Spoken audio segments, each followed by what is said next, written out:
మీ అందరు మీడియా మిత్రులు ఎవరున్నా కూడా జర కవర్ చేయండి. మా పక్షాన మీరే. మేమెంత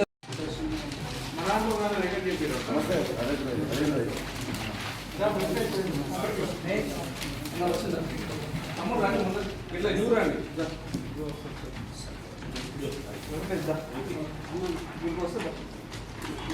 కలిసి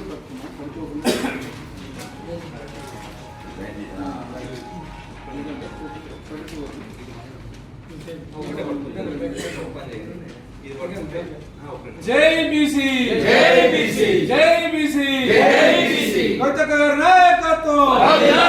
యూపీఎఫ్ జిందాబాద్, యూపీఏ జిందాబాద్, యూపీఏ జిందాబాద్, యూపీఏ జిందాబాద్, యూపీఎఫ్ యూపీఎఫ్ జిందాబాద్, యూపీఎఫ్ జిందాబాద్, యూపీఎఫ్ జిందాబాద్. జై బీసీ, జై బీసీ, జై బీసీ, జై బీసీ. జై జాగృతి, జై జాగృతి, జై జాగృతి, జై జాగృతి. కవితక్క గారి నాయకత్వం వర్ధిల్లాలి, కవితక్క గారి నాయకత్వం వర్ధిల్లాలి. జాగ్రత్త ఉంటే కంట్రోల్ చేసుకోండి. No problem. జాగ్రత్త ఉన్న వాళ్ళు కంట్రోల్ చేసుకున్నాను. ఉంటే వేసుకుంటాం. ఉంటే వేసేసుకోండి.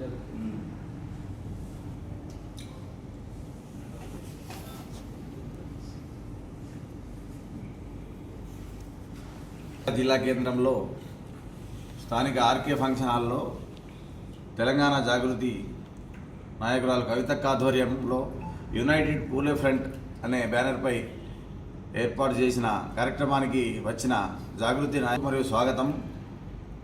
బీసీలో 42% స్థానిక సంస్థల ఎలక్షన్లలో 42% బీసీల బిల్లులు పెంచడానికై పార్లమెంట్లో బిల్లు ప్రవేశపెట్టడానికై ఎమ్మెల్సీ కవిత గారు చేస్తున్న పోరాటం బీసీ సంఘాల తరఫున పట్రాజు కులం తరఫున మాకు చాలా సంతోషంగా ఉంది.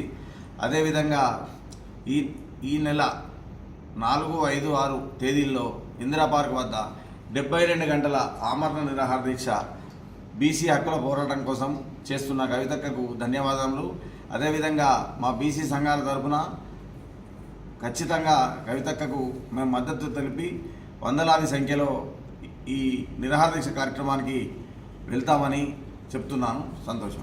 జై జాగృతి. అందరికీ నమస్కారం. నా పేరు తాటిభవన రాజేందర్. నేను పద్మశాలి నేతను, అలాగే తెలంగాణ జాగృతి జిల్లా కోకరినను. జనాభాలో సగభాగానికంటే ఎక్కువ ఉన్నటువంటి బీసీలు స్వాతంత్రానంతరం వెనుకబడి ఉండడం కారణం సరైన రాజ్యాంగం లేకపోవడం, చట్టాలు లేకపోవడం వల్ల మన బీసీలందరూ కూడా వెనుకబడి ఉన్నారు. మరి నాన్ బీసీ అయినటువంటి మా కవితక్క గారు ఆమె ఆధ్వర్యంలో ఈ బీసీలు కూడా వెనకబడద్దు, వీళ్ళు కూడా ముందు రావాలి, వీళ్ళకి ఒక చట్టం కావాలని చెప్పి ఇందిరా పార్క్ దగ్గర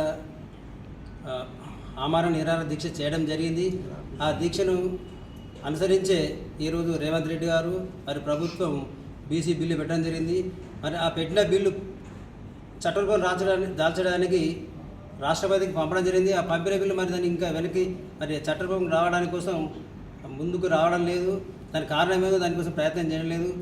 దీనికి కారణం ఏంటంటే రాజకీయంగా వీళ్ళు బీసీలు ముందుకు రాకూడదు, ఎప్పటికైనా వీళ్ళు వెనుకనే ఉండాలి. కాబట్టి జగిత్యాల జిల్లా బీసీ నాయకులందరికీ నేను ఒకటే కోరుతున్నాం, మన ఊళ్ళో మనం వేసుకుందాం, వచ్చేది బీసీల రాజ్యమే. ఆ రాజ్యాంగం కోసం అందరం కూడా ప్రతి ఒక్క బీసీ కూడా బీసీకి ఓట్లు వేసి బీసీ రాజ్యాధికారాన్ని సాధించుకోవడం మనందరం కలిసికట్టుగా అక్కగారు ఏదైతే 4, 5, 6 నాడు ఇందిరా పార్కులో ఆమరణ నిరాహార దీక్ష 72 గంటల పాటు చేస్తున్నారు. మరి వారికి మద్దతుగా జిల్లా పద్మశాలి సంఘ నాయకులు మరి ఇతర సంఘ నాయకులు అందరూ కూడా కలిసి వెళ్ళి బీసీ నాయకులందరికీ నమస్కారం తెలియజేస్తూ ఈరోజు విలేకరుల సమావేశం ఏర్పరిచిన జాగృతి బీసీ రిజర్వేషన్ కొరకు కవితక్క గారు నిరాహార దీక్ష చేపట్టారు. దానికి మేము నాయి బ్రాహ్మణ సంఘం తరఫున పూర్తి మద్దతు తెలుపుతూ మరి ఆ రోజు నాడు మేము అక్కడికి పాల్గొనడానికి ఎంతో కృషి చేస్తాం. మరి నిజానికి ఎందుకంటే బీసీలను అణగదొక్కడు అనేది పెద్దలు అన్నగారు మాట్లాడినట్టు మరి పురాతన నుంచి కూడా ఏ రాజకీయ పార్టీ నాయకులైనా మరి అధికారంలోకి రావాలంటే బీసీ నాయకులు, బీసీ ఓటర్సే, బీసీ ఓట్లు వేస్తేనే అందరు నాయకులై, మంత్రులై, ముఖ్యమంత్రులు అయ్యే వాళ్ళు ఇలా మా బీసీలనే వెనకంజ వేస్తూ ముందుకు సాగుతున్నారు. కనుక దీన్ని మేము ఖండిస్తూ ఖచ్చితంగా మా బీసీలను ముందుకు తీసుకెళ్లాల్సిందిగా నేను కోరుకుంటూ ఆ కవితక్క గారికి మద్దతుగా మేము తప్పకుండా శ్రమిస్తాం.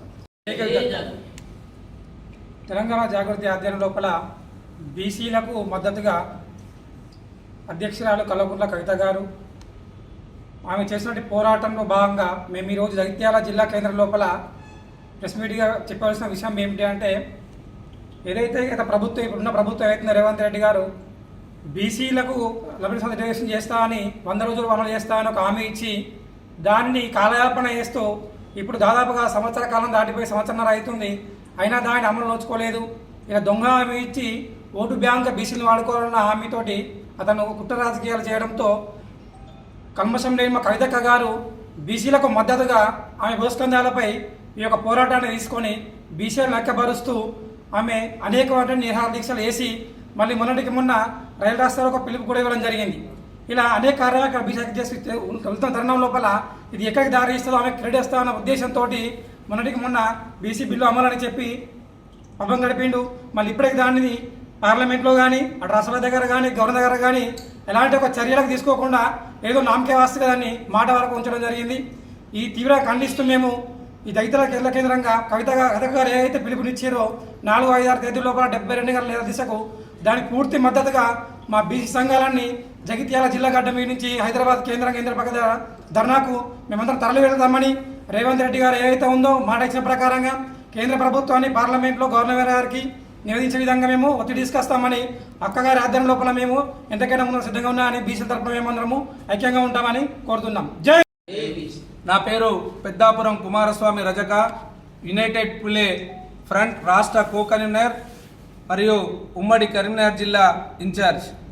ఈరోజు ఇక్కడ ప్రెస్ మీట్ ఏర్పాటు చేయడానికి కారణం ఈ కేంద్ర రాష్ట్ర ప్రభుత్వాలు బీసీల పట్ల అవలంబిస్తున్న దొంగ నాటకానికి వ్యతిరేకంగా ఇక్కడ మేము ప్రెస్ మీట్ ఏర్పాటు చేయడం జరిగింది.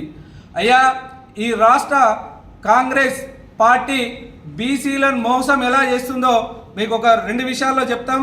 అసలు బీసీలు కాంగ్రెస్ పార్టీ దగ్గరికి పోయి మాకు రిజర్వేషన్ పెంచమని మేము అడగలేదు.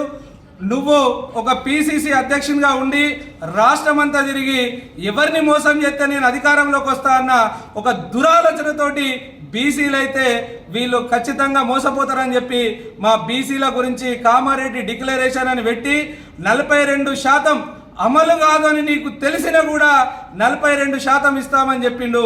రెండోది, మీ అధినేతనేమో మేము దేశ జనాభాలో ఎంత ఉంటే అంత వాట అంటాడు, కానీ మేము తెలంగాణ రాష్ట్రంలో 50-56% ఉన్న బీసీలను నువ్వు ఇలా 46గా చూపెట్టినావు, అది పెద్ద మోసం.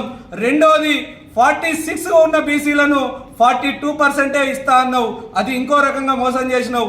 అవన్నీ పోను, నువ్వు ఇస్తా అన్న హామీ 100 రోజులలో అమలు చేస్తా అన్నావు, 100 రోజులలో అమలు చేయలేకపోయినాకనే కదా మా కవితక్క బీసీల పక్షాన నేను నిలబడతా, మా బీసీల పక్షాన నేను కొట్లాడతా అని చెప్పి ముందుకొచ్చి ఉమ్మడి 9 జిల్లాలలో బీసీలను చైతన్యం చేసుకుంటూ రౌండ్ టేబుల్ సమావేశం జాగృతి అండ్ యూపీఎఫ్ ఆధ్వర్యంలో రౌండ్ టేబుల్ సమావేశం ఏర్పాటు చేసి ఈ యునైటెడ్ పూలే ఫ్రంట్ అని ఏర్పాటు చేసి యునైటెడ్ పూలే ఫ్రంట్లో బీసీలలో ఉన్న 72 కులాలను మిళితనం చేసింది.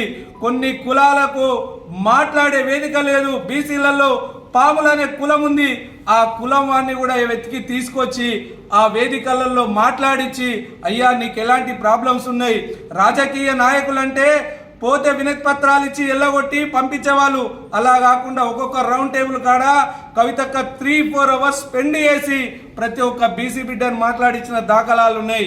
అలా రౌండ్ టేబుల్ సమావేశాలు పెట్టుకుంటూ జనవరి 3వ తారీఖు నాడు ఇందిరా పార్క్ దగ్గర పెట్టిన ధర్నాతోటే కదా రేవంత్ రెడ్డి నీ లోపల చలనం కలిగి నేను అసెంబ్లీలో బీసీ బిల్లు పెడతా అని చెప్పి మాటిచ్చినావు. ఆ బిల్లు ప్రవేశపెట్టేటప్పుడు కూడా ఎమ్మెల్సీ కవితక్క గారు రౌండ్ టేబుల్ సమావేశం పెట్టి ఒకటే అడిగింది, మిమ్మల్ని ఈ బీసీ బిల్లు ఒకటిగా పెట్టద్దు 3 బిల్లులుగా చేయమని అడిగింది. రాజకీయ, ఉద్యోగ, విద్య అని చెప్పింది. ఎందుకంటే ఎవరైనా ఒకరు కోర్టుకు పోతే ఈ బిల్లు మొత్తానికి ఆగిపోయిన బీసీ బిడ్డలు అన్యాయం అవుతారు, కావలసిన హక్కులు ఇప్పటికే అందుతలేవు అని చెప్పి 3 బిల్లులు పెట్టమంటే నువ్వు 2 బిల్లులు పెట్టినావు.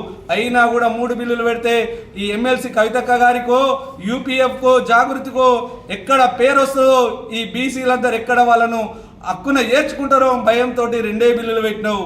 అయినా కూడా బీసీలు ఎవరు కూడా ఏమనలేదు. 2 బీసీ బిల్లు ఈ రోజు గవర్నర్ దగ్గరికి వెళ్ళి రాష్ట్రపతి దగ్గరికి పోయి ఎన్ని రోజులు అవుతుంది? కాంగ్రెస్ పార్టీలో ఉన్న నాయకులకు కానీ, కాంగ్రెస్ పార్టీ ముఖ్యమంత్రి కానీ చిత్తశుద్ధి ఉంటే, బీసీలకు నేను మేలు చేస్తాననే చిత్తశుద్ధి ఉంటే ఇవరకు రాష్ట్రపతి దగ్గర ఉన్న బిల్లు అది పాస్ అయిందా, ఫెయిల్ అయిందా ఎవరికి చెప్పరు. రాష్ట్రపతి గారు మీరు ఆ బిల్లును తిరస్కరించాలంటే ఇమ్మీడియట్లీ తిరస్కరించి మా రాష్ట్ర ప్రభుత్వానికి పంపించండి. దానిలో ఏమైనా క్వరీస్ ఉంటే కూడా చెప్పండి. మరి ఇంకోటి, ఈ బీజేపీ పార్టీ ఏమో అసెంబ్లీలో పెట్టిన బిల్లుకేమో మద్దతు ఇచ్చింది. కేంద్రంతో బిల్లు పాస్ చేయమంటే అందులో 10% ముస్లింలు ఉన్నారంటారు.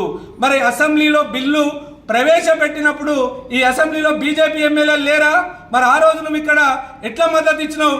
కేంద్రంలో బిల్లు ఎట్లా పాస్ చేయవు? అంటే ఇక్కడ బీసీ సోదరులు ఆలోచించండి. 2 చోటే బాయ్ బడే బాయ్ దోనో మిల్కే మన బీసీలను అంగదొక్కడానికి ప్రయత్నం చేస్తున్నారు, కానీ మనల్ని ఆదరించి హక్కున చేర్చుకుందామని చూస్తలేరు. రెండవది, 10% ఉంది. బీజేపీ వాళ్ళు ఖచ్చితంగా అడుగుతారు ఈ బిల్లులో 10% ఉన్నారా ముస్లింలని. మరి కాంగ్రెస్ ప్రభుత్వం కానీ, కాంగ్రెస్ పార్టీ పిసిసి అధ్యక్షుడు కానీ ఆ బిల్లులో ముస్లింలు ఉన్నారా లేరా అని చెప్పలేకపోతున్నారు. ఎందుకంటే ఖచ్చితంగా అందులో ఏదో లోపం ఉంది కాబట్టి. నువ్వు ఇంత ధైర్యంగా బీజేపీ వాళ్ళకి ఎందుకు చెప్పలేకపోతున్నావు? ఉన్నారా లేరా? వాళ్ళు లేకపోతే పాస్ చేస్తా అంటారు కదా, మరి చెప్పు. కాంగ్రెస్ వాళ్ళు బీజేపీలో వాళ్ళకి సమాధానం చెప్పాలి. ఎవరు చెప్తారు? ఇట్లా కాల వ్యవధి గడుపుకుంటూ మీరు మమ్మల్ని మోసం చేయాలనుకుంటే రాబోయే స్థానిక ఎలక్షన్లలో మీ 2 పార్టీలకు, బీజేపీకి కానీ కాంగ్రెస్కి కానీ బీసీ బిడ్డలందరూ కర్రు కాల్చి వాత పెట్టే సమయం దగ్గర పడ్డది. అయ్యా నువ్వేదో తూతు మంత్రంగా మాకు రేషన్ కార్డులు ఇస్తాను, సన్న బియ్యం ఇస్తాను అంటే మా బీసీలు దానికి ఇంకా లేరు. మాకు కావాల్సిన హక్కులు కావాలి. 42% రాజకీయంలో మాకు రాజ్యాంగబద్ధంగా 9th షెడ్యూల్లో ఇంకోటి కూడా బీసీ మిత్రులారా మనం అందరం మోసపోవద్దు. వాళ్ళు 2 దొంగ ఆటకాలు ఆడుతున్నారు. ఒకలేమో బీజేపీ చీఫ్ మొన్న ఏమంటుండు, 45% జెడ్పీటీసీలు మా పార్టీ తరపున ఇస్తా అంట. నీ పార్టీ ఉట్టి ఇయ్యాల కాదు, బీసీలు ఉట్టి ఇయ్యాల కాదు. ఆ రోజు నుంచి ఎందుకు ఇయ్యలేదా పార్టీ తరపున? అంటే మళ్ళీ ఇక్కడ కూడా ఇంకోటి ఉంటుంది. మనమేమో ఒకరు బీసీ ఇస్తే ఇంకో పార్టీ వాళ్ళు బీసీయేతరులకు ఇస్తే అక్కడ కూడా మన సీట్ను మనం కోల్పోవాల్సిన అవసరం ఉంటుంది. అందుకే పార్టీల తరపున మాకొద్దు. మాకు రాజ్యాంగబద్ధంగా 9th షెడ్యూల్లో బీసీ బిల్లును చేర్చి ఆ రిజర్వేషన్ అమలు చేయడానికే కవితక్క బీసీల తరపున నిరాహార దీక్ష 72 గంటల నిరాహార దీక్షకు పూనుకుంది. మీ మెడల్ వంచతందుకే బీసీల పక్షాన కవితక్క నిలబడుతుంది. కాబట్టి జగిత్యాల జిల్లా బీసీ బిడ్డలందరికీ ఒకటే విన్నపం, అయ్యా మన తరపున కొట్లాడుతున్న కవితక్కకు మనము జగిత్యాల జిల్లా నుండి పెద్ద ఎత్తున ఒక 200 కార్లు ర్యాలీగా బయలుదేరితే అయ్యా ఆ 2 పార్టీలకు వణుకు పుట్టాలి. ఆ 2 పార్టీలకు వణుకు పుట్టి ఇమీడియట్లీ ఈయన ఇంకో గేమ్ ఆడుతుండు. ఏమంటుండు, నేను ఆ 5-6 తారీఖు నాడు ఢిల్లీలో మీటింగ్ పెడతా అంటుండు. మొన్ననే కదా సార్ మీరు ఢిల్లీకి పోయేటప్పుడు, ఢిల్లీకి పోయినా ఇలా ఖచ్చితంగా ప్రైమ్ మినిస్టర్ గారు కలుతున్న ఈ బీసీ బిల్లు గురించి అన్నావు. మరి కలిసినా లేవా చెప్పవు. నువ్వు ఢిల్లీకి పోవడానికి మా బీసీల సాగు పెట్టుకోకయ్యా రేవంత్ రెడ్డి గారు అని చెప్పి జగిత్యాల పట్టణం నుంచి బీసీ బిడ్డలందరూ దండం పెట్టి చెప్తూ రేపొద్దున ఈ బిల్లే పాస్ కాకపోతే గుత్పలు అందుకుంటారు కూడా అని కూడా హెచ్చరిస్తున్నాం. ఈ అవకాశం ఇచ్చిన మా బీసీ బిడ్డలందరూ కూడా ధన్యవాదాలు. జై బీసీ.